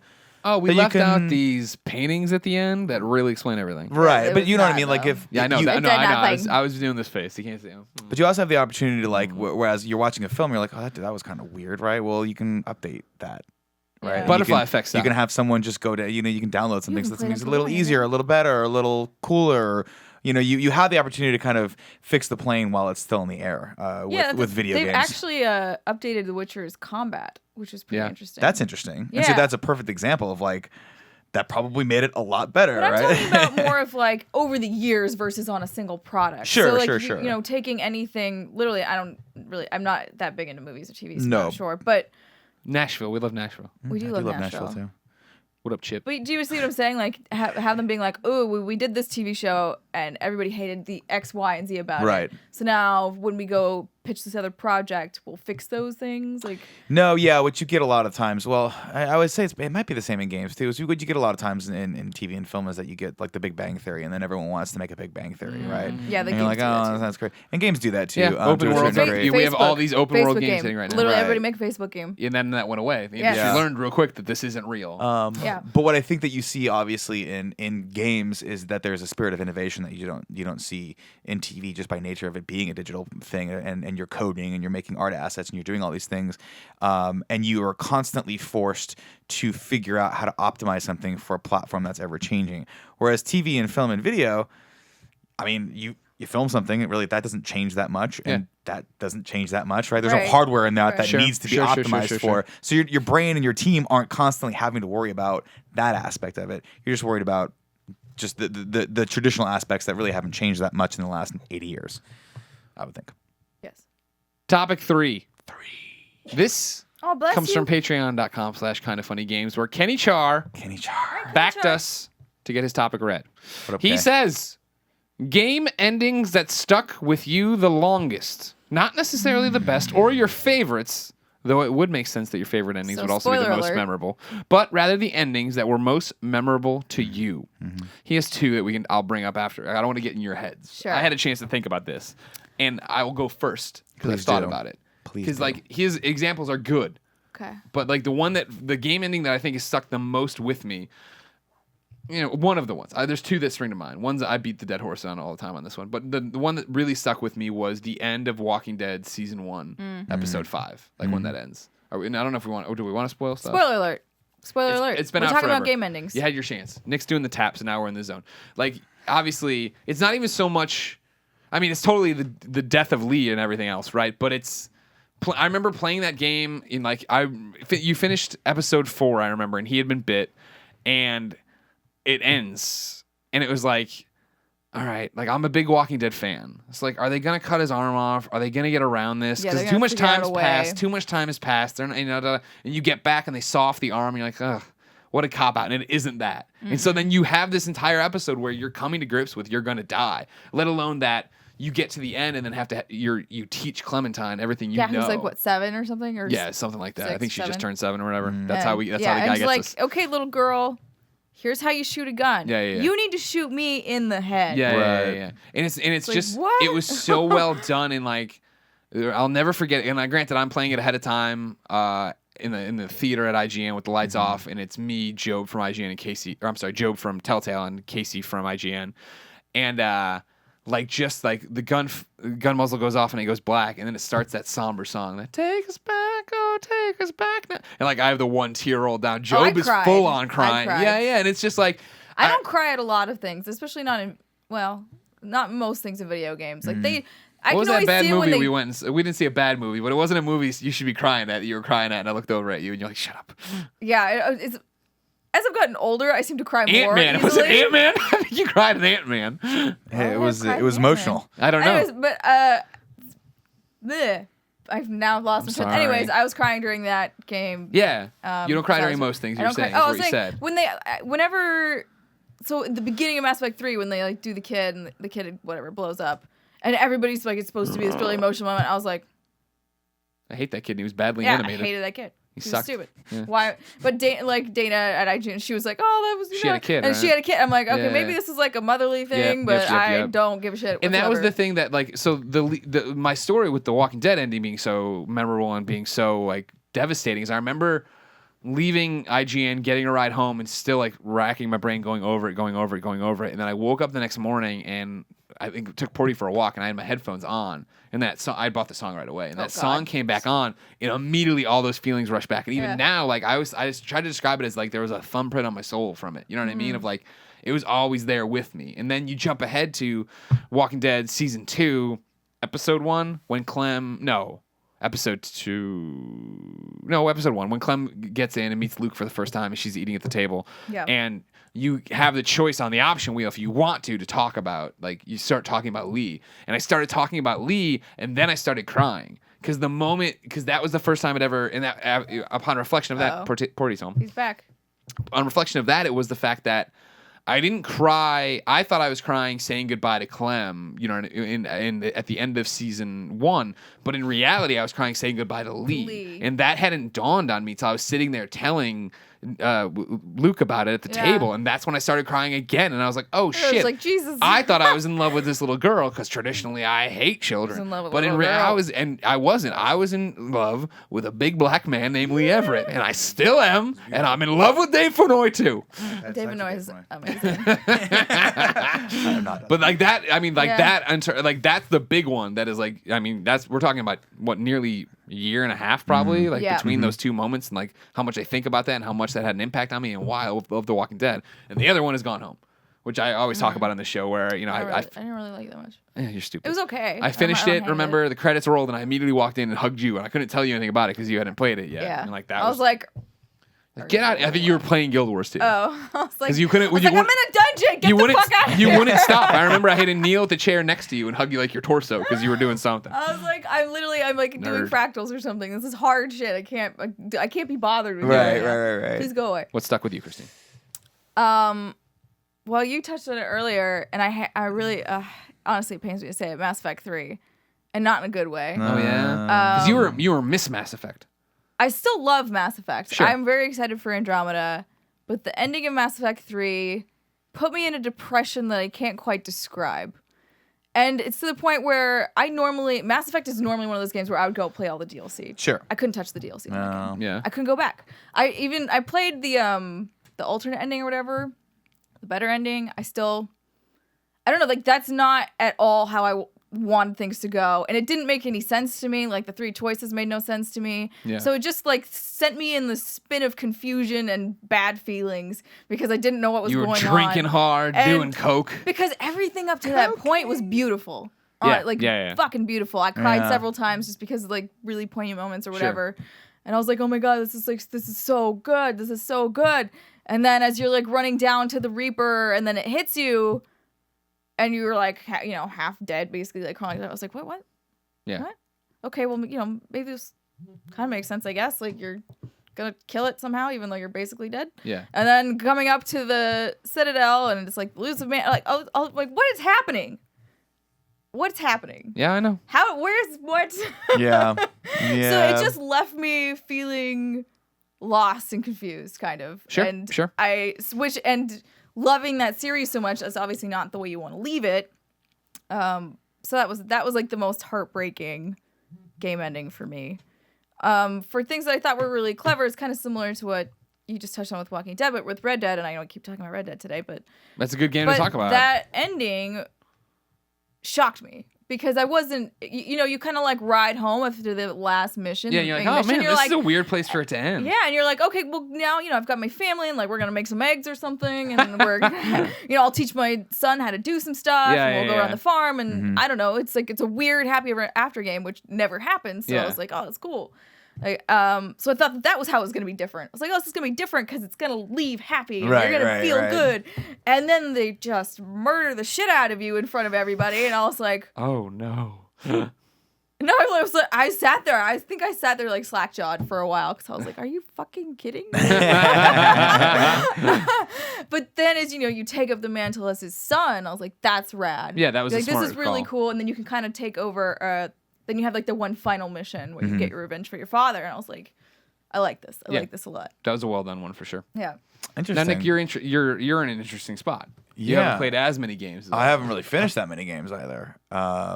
Now you just beat Limbo yesterday. I just did Limbo. Yeah. Did that do anything That for had an you? effect on me, yeah. I mean, that game has, obviously that's very, very subjective.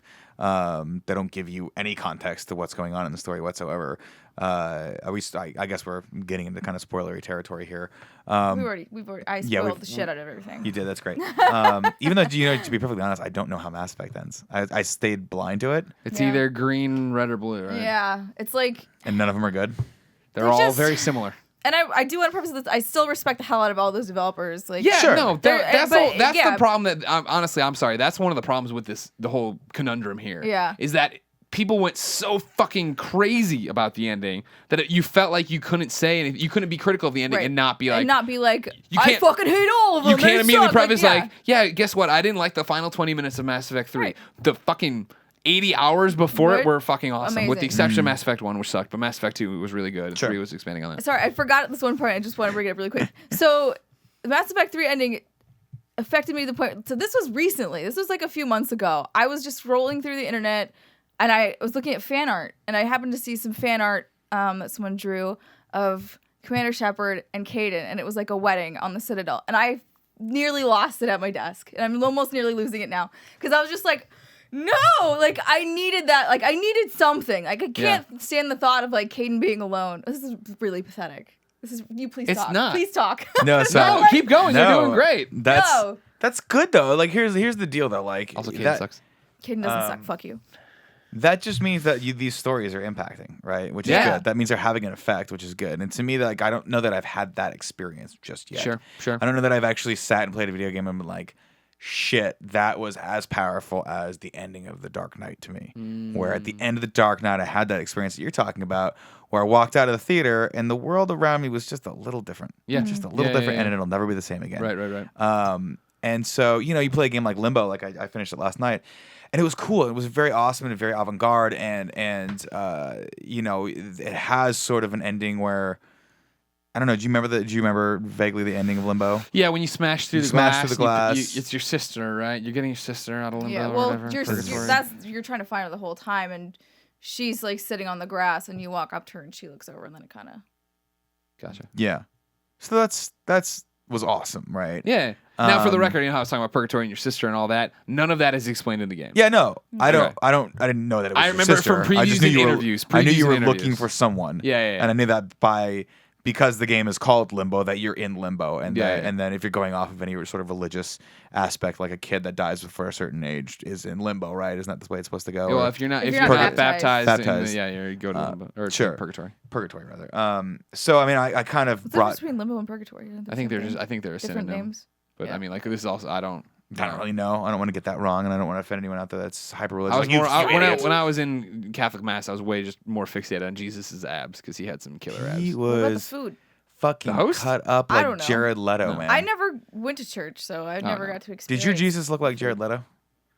Because my Jesus looked a lot like Jared Leto. Hot He had a Jesus. more manly face. He had more defined cheekbones than Did he? Jared Leto, I think. Yeah. I don't know. Jared Leto can have some really like All right, when I'm he gets just- he- skinny. I tell you right that's now, what I'm my talking about, Jesus is when did he gets a little not skinny look- and the long hair. So yeah, so to me that defining come. experience. I mean, I've had games that I really enjoyed finishing. Like, yeah, of course. like I loved finishing Half-Life back in the day. It Yeah. was awesome. Half-Life 2, you're like, all right, it's crazy shit happened, and you're like, that's cool. And then I can't remember how any of the episodes, episode 1 or 2 ended. That's funny. Because like that's the one where it's like supposed to be that's the one that people always yell at me for not having played because that's supposed to have such an emotional ending. Well, it made a real impact on Nick. Yeah. Well, no, I- I don't think you said you didn't play him. No, I played them. Oh, you did. I can't remember how they Isn't ended. there a whole thing with the hand against the glass and stuff? Fuck, I can't remember. Okay. Not like that. That's when you're like, oh fuck, a head crabs on that lady.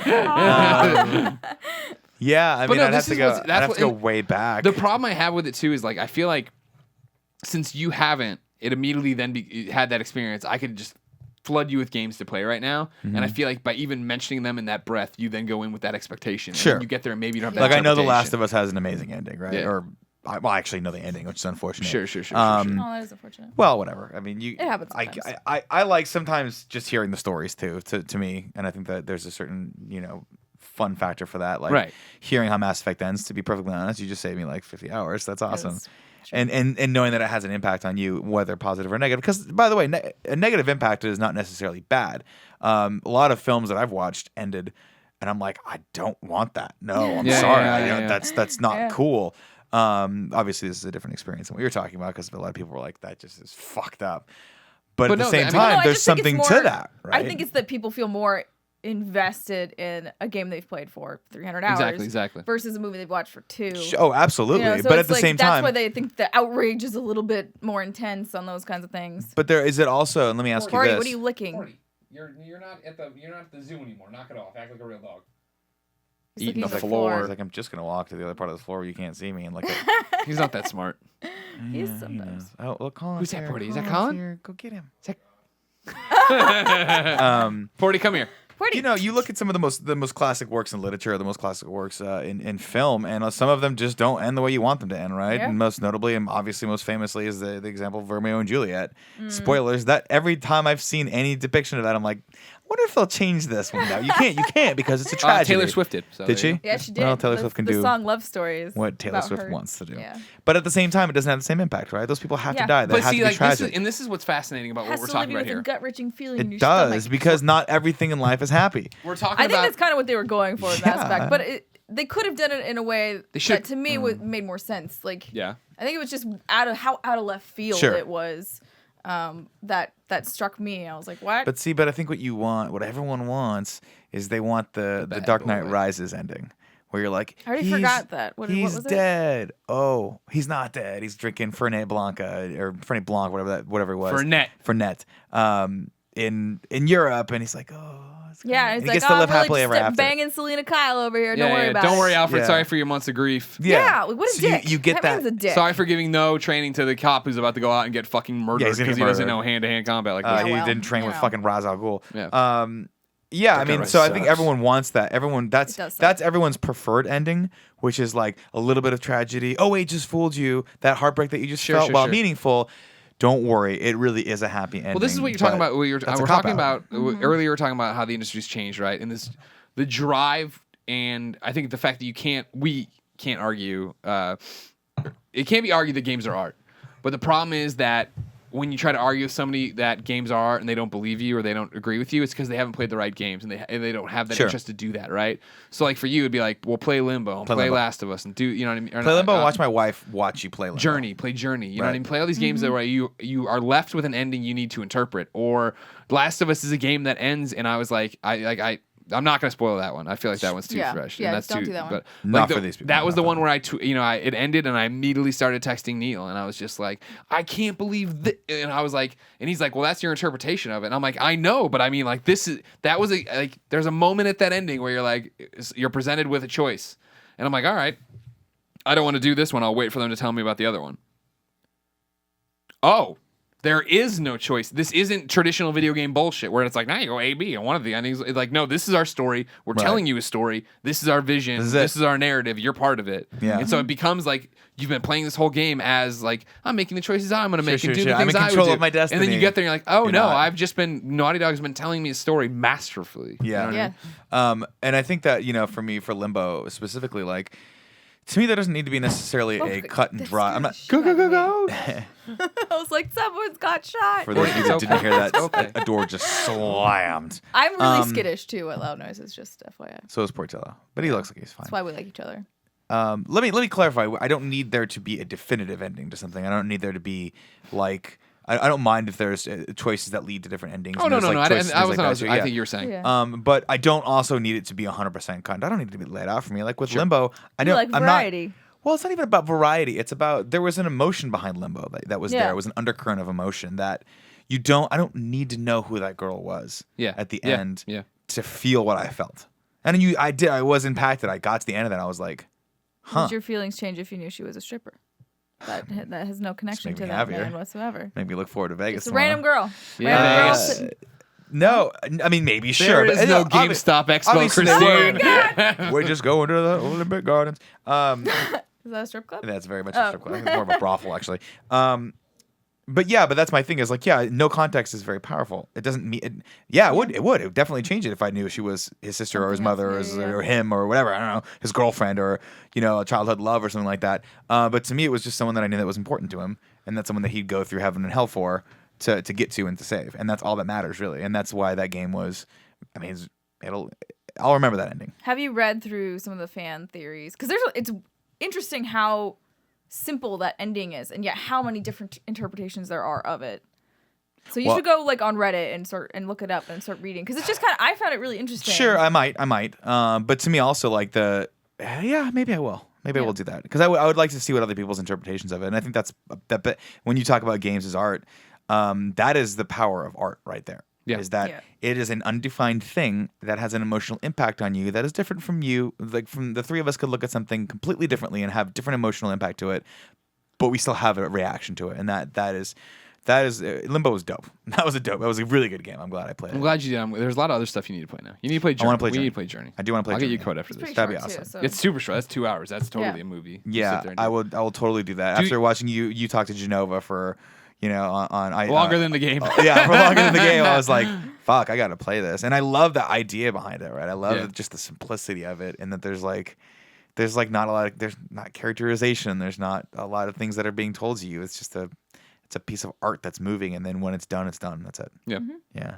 Okay. I'll play it. Final topic. Yeah. As always, comes from you, the community. You go over it. Yeah, Is he okay? Portillo's been a GIF machine this entire podcast. I can't wait to see them all. I mean, yeah, he's just being stupid. He's doing that thing where he's like, I'm thirsty, but I won't go drink. So I'm going to lick my chops nonstop. So As always, the final topic comes from you guys over at kindafunny.com/forums. You go there, you post your topic. Amy takes care of you. She's a good Joey lady. alone takes care of you. Everybody's over there doing it. Lindsay's there taking care of you. First one comes from Patty Pinkman. He says, if you have to live out the rest of your life as a computer game character, living as them in their world, who would you choose to be? Cirilla. Corella DeVille? Cirilla. Siri. From The Witcher. Mm-hmm. Why is that? Because she's fucking badass. She's the lady of space and time. Okay. She's got wicked ass powers.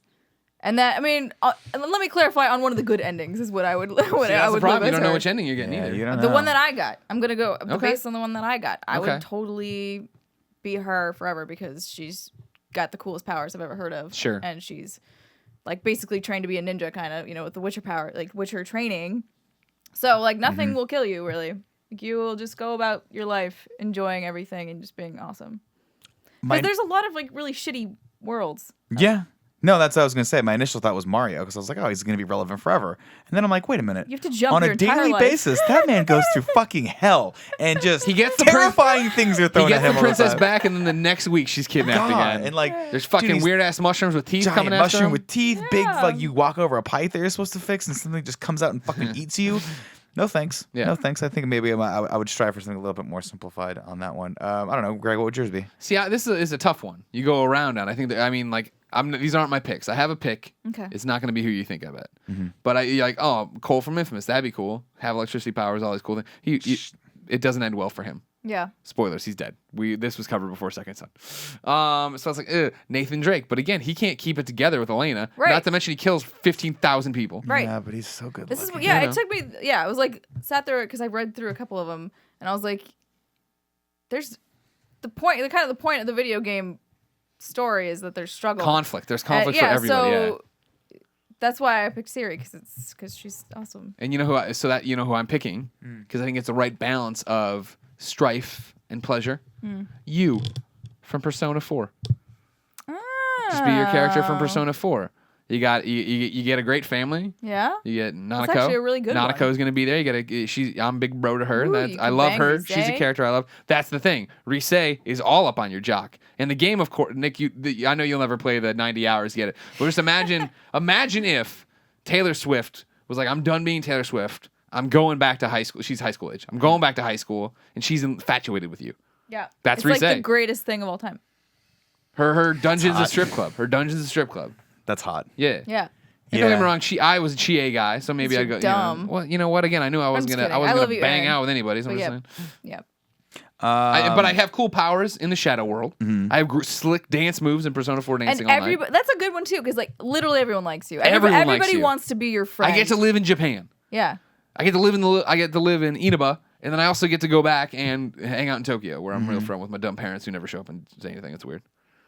Yeah. Well, they suck. He's got a good life. He does. Yosuke, I got Tede, Suck. Yeah. Kanji. I got the whole. I mean, it's a great support system. Yeah. Yeah, I don't know. That's actually a really good one. That's a good one. I'd also, if I guess I could. This is a cheat, but I'd also be Taylor Swift from DC Universe Online. That's a total cheat. It's a total cheat, That's but a I'm putting total out cheat. there. That's my character. I feel like it's hard because all the games I play, the character has to go through hell. Like, I'm like, oh, let's think of the top characters, right? I'm like, oh, Master Chief, no. Oh God, No, no, Jesus. God, no. Hell Fighting no. an interstellar battle. Never take your helmet off. Yeah, you got to pee in a You're fucking in love with suit the your virtual entire reality person. life. Yeah, It's not you really. can't touch her, you Yeah. can't feel her, she can't feel you. Unless it's like her. You She's ever got watch blue her? balls. Yeah, but even then, there's like never. Master Chief has the biggest blue balls. Is he sterile? Is that part of the chief I don't program? actually know. Okay, I don't know. just checking. Thinking Just that, I'm like, would I want to be Batman from any of the Batman? No, games you that do come not out? I'm wanna like, be Batman no, at it's all. terrible. God, no. Especially the Arkham games are just so twisted. And It's like, yeah. it's like the worst nights of your life. Yep. You're just Over and over again. fuck. Yeah. Pretty much the worst. Yeah, the last one was the worst night of your life. Yeah. Now speaking of that, Yeah. You don't have a definitive I don't answer. really Right? have We're one, just gonna keep no. debating. So no. Okay. Epic Wolf came to kindafunny.com/forums and says, "Hey guys, first time and first post on this forum. Congratulations. Thank you, Epic Wolf. My question is this. I'm a huge Superman fan. I like Superman more than Batman, and I'm pretty sure a lot of people are like me and will pick Superman over Batman. We are a dwindling number, I'll let you know, but I'm with you so far. However, for some strange reasons, no developers in the history of gaming can create a good Superman game. Why is that? And will there ever be a good Superman game in the future? Thank you. Superman's boring. You're in the boring. sense, no. Don't hear make me out. fucking hit you. Because Superman is boring because he's so powerful. And I felt this way even when I was watching the animated series. Yeah.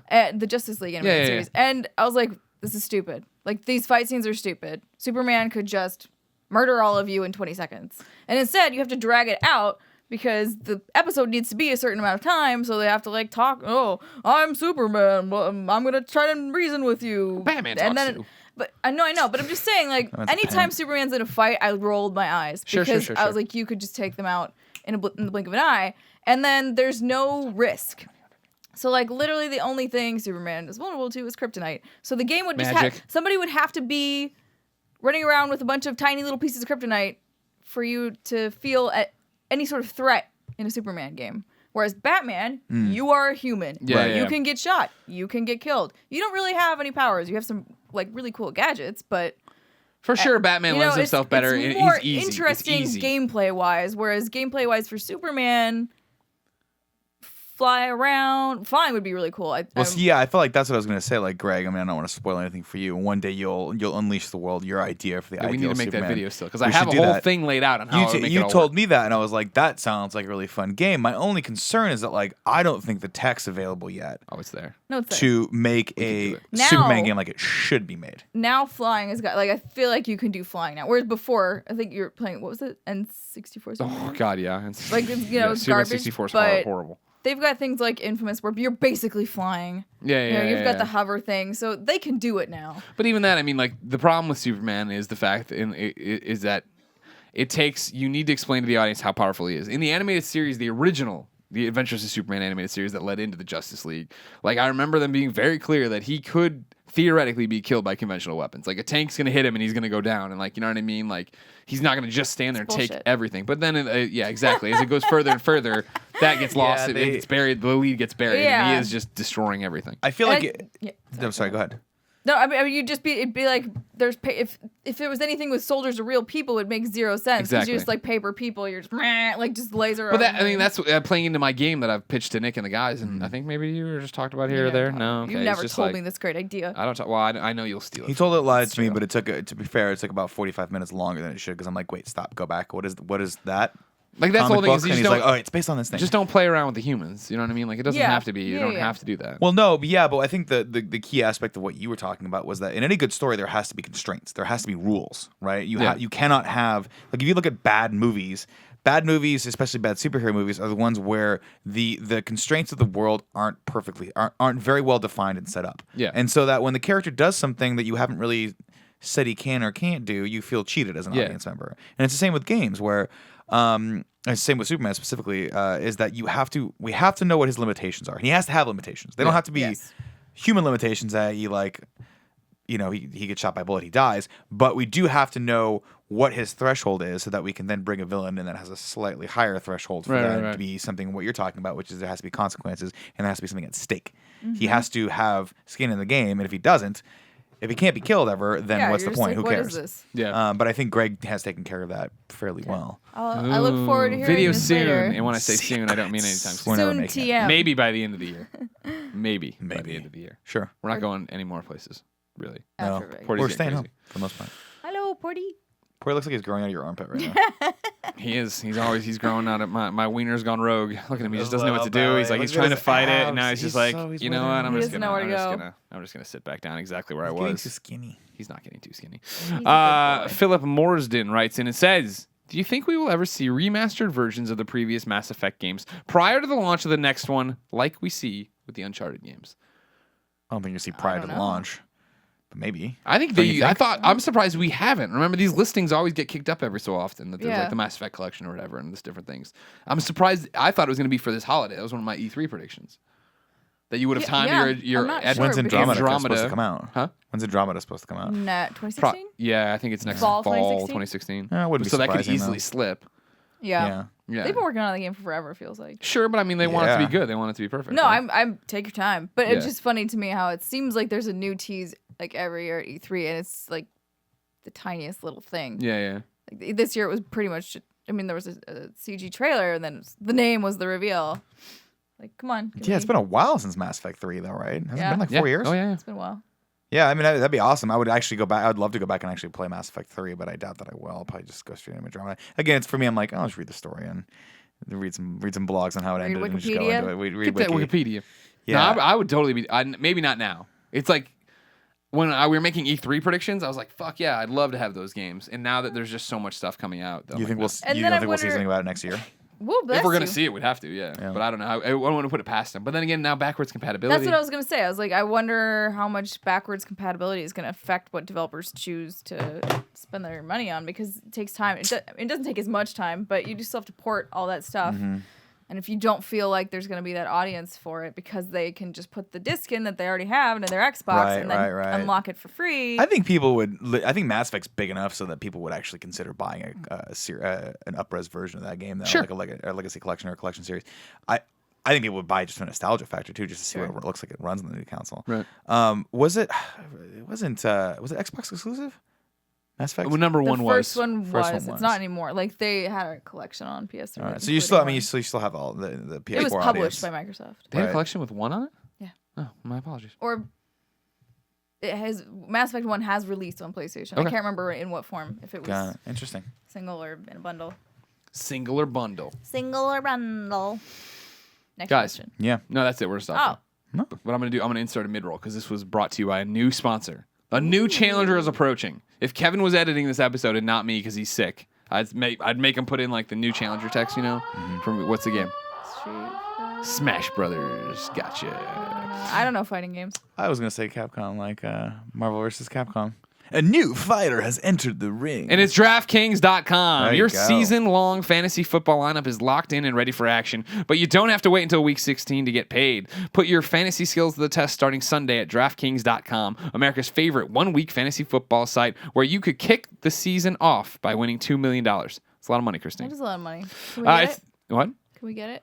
I know. I'm terrible. Are you good at fantasy football? No. I am awful. I guess I usually draft well, but then fall out of it by week 3. So honestly, maybe I could. Maybe I could compete in this one. Try it. Now $2 you got me million. questioning. Now, Nick, you're our legal guy. Can I compete in something if somebody's sponsors So me? Yeah, I'm sure, why excited not? about the contest.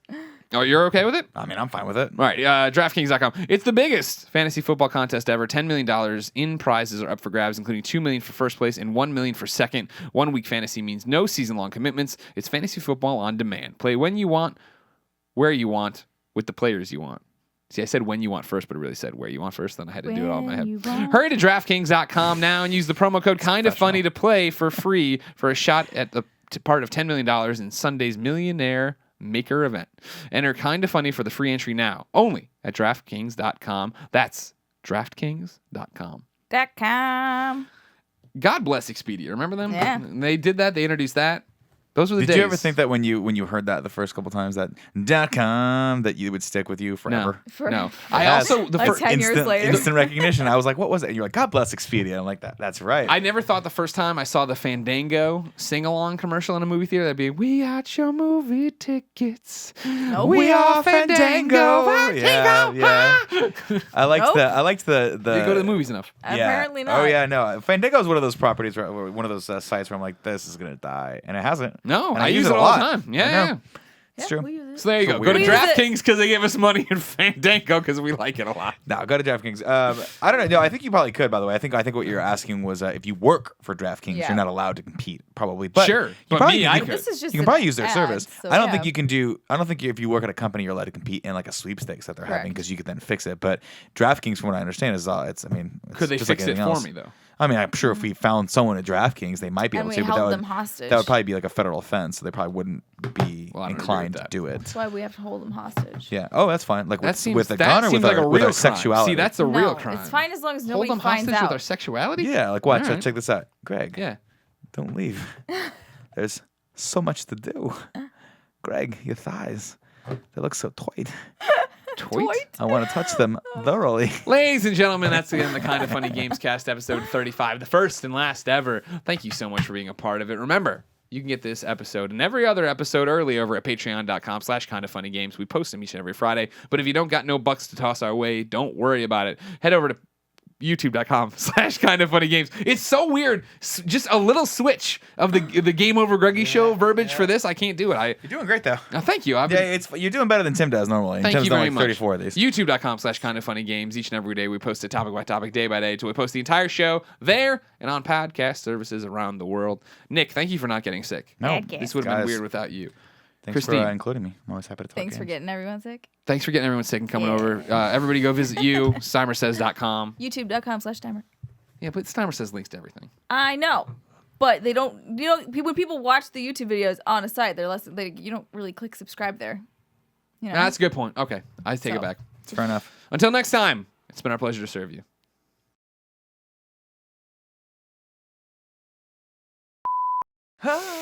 Here we go. What? Died in your arms. Dude, I can't even get mad when you say, you know what I mean? It must good have been song. something you said. I should have walked away. I see, I jumped to the good Yeah, part. you Always did. do.